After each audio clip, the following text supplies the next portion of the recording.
Hi, I'm Josh from YourFitnessTrainer.net. What I'm basically going to be doing is describing the relation between your heart rate elevation, calorie expenditure, intensity, and versus time invested in a workout.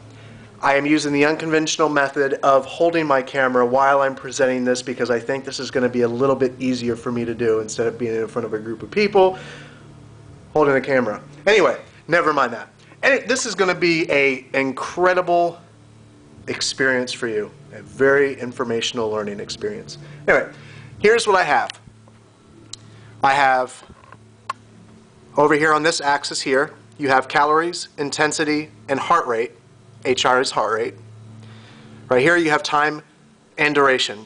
They mean the same thing, but time and duration, I think duration would be better suited for describing the amount of time that you are investing in a particular exercise, whether it's doing the exercise in the rest period of the exercise or doing your cardio, so on and so forth. So this would be duration, again, heart rate, intensity, and calories.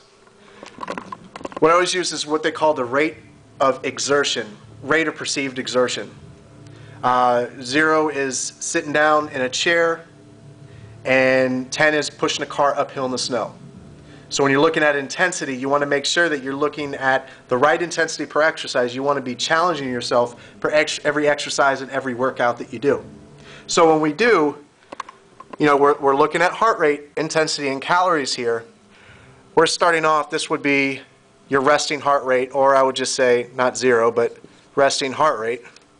Your resting heart rate is when you start your exercise, okay? So, let's just say we start our resistance training first. We do a squat, and then we do a push-up, and then we do a sprint, and then we go do some crunches, and we go up, and we go down, we go up, we go down. So we can always say that the increase here, the increase here, the increase here, the increase here, all those are peaks in your heart rate when you're doing your exercise. So we can honestly say that, if we're looking at heart rate, intensity, and calories, each time that the intensity goes up, we burn more calories. Each time we bring the intensity up, we increase our heart rate. So during our rest periods, or where we're in transition from machine to machine, our heart rate goes down. We're resting. And then we spike it up again by doing the exercise, and then we rest. We do the exercise, and we rest. So over the course of time, of course, we're going this way. This will be time in the exercises or your workout. Let's just say we do, this is increments of 10 minutes. So 10 minutes, 20 minutes, 30 minutes. You've done this, you're at your 20-minute mark, right? So we've determined that your heart rate needs to be in at least 125 in order to burn the maximum amount of calories. What would be 60% of your maximum heart rate, if I remember correctly, if it was like 22 years old or something like that. So we have to be at this level for a prolonged period of time in order to burn fat. Well, that was the rule of thumb back when they were saying at 60% of your maximum heart rate, you have to be in that target heart rate zone for more than, if I remember correctly, it was 20 minutes. But I'm just going to say 25 minutes, being higher than that heart rate zone, you can honestly tell me that you've been doing cardio.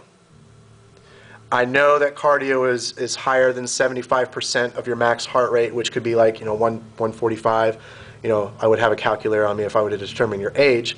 220 minus your age, multiply that, which is your maximum heart rate, multiply that by whatever percentage that you want to find out. So it's 60 to 70% is your fat burning zone. 70 to, let's just say 70 to 90% is cardio. The higher your heart rate, the more calories you burn. Okay, so let's just go back to the diagram here. So here, now we decided that we're going to do cardio second. Cardio, let's just say you start here, and then you spike your heart rate gets high, your heart rate gets high, and you kind of plateau here. This would be, let's just say, at this point here, it would be 60 minutes. You had a 60-minute workout.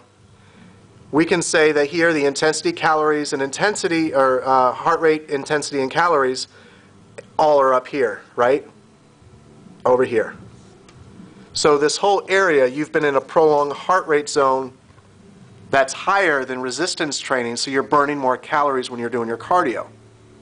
So if you were to do the opposite and do your cardio first and then do this, your heart rate's going to drop, but you're still going to be at an elevated heart rate zone when you're doing the resistance training. So that's pretty much the gist of duration versus intensity.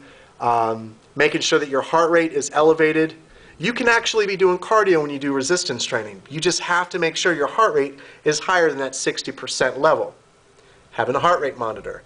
I am a firm believer that you check your heart rate throughout the entire workout. You want to maximize the amount of energy that you use. Calories burned equals calories burned equals calories lost equals fat reduction and overall health. Overall health. So, overall, here we go.